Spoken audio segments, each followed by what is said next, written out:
December 8th, 2016, 10:15 p.m.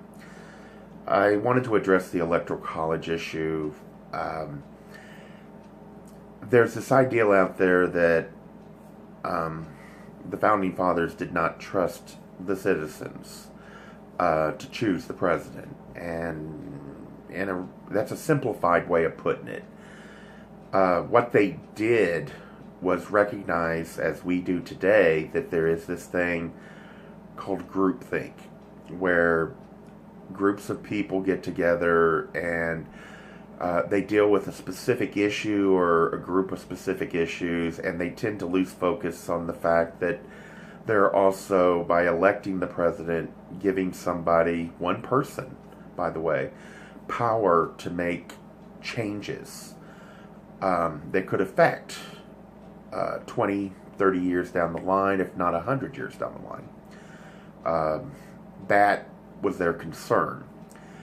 And they knew there are people out there that can sell a good deal and make it sound good, and then you end up with an unqualified person just because during 3 months he didn't make a mistake or she didn't make a mistake. That was what they were fearful of. Not that we couldn't make an informed decision, but that we could end up focusing on narrow issues instead of long-term issues, and they wanted to address that.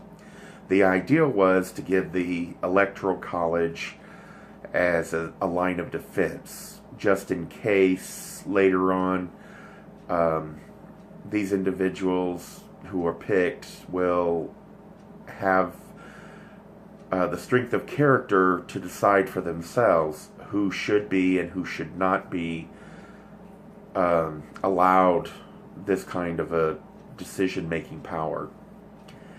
I do not believe that Donald Trump should be denied the election, but I do agree with those that are talking about that electors should be allowed to make the decision on their own, regardless of whether whether the state went to one country, one person or another. Okay, they call it faithless electors, but really, that's the Constitution does not really expect the electors to go with the state. Okay, whether you like it or not, that is exactly the truth.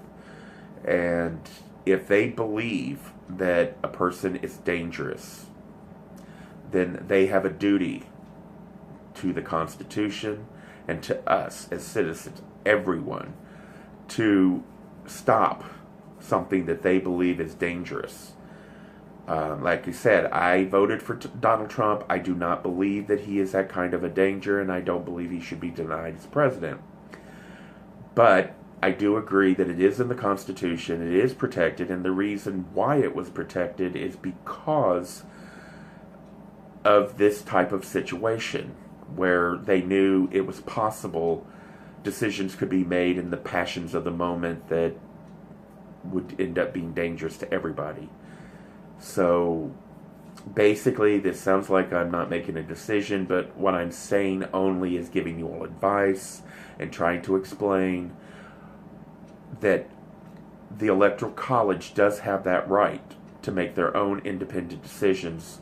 That is protected in the Constitution, and we should allow them that ability. We have the right to lobby if we want, but ultimately they will be responsible for their own decisions and be held responsible. And that's, I guess, really about the last that I have to say about it.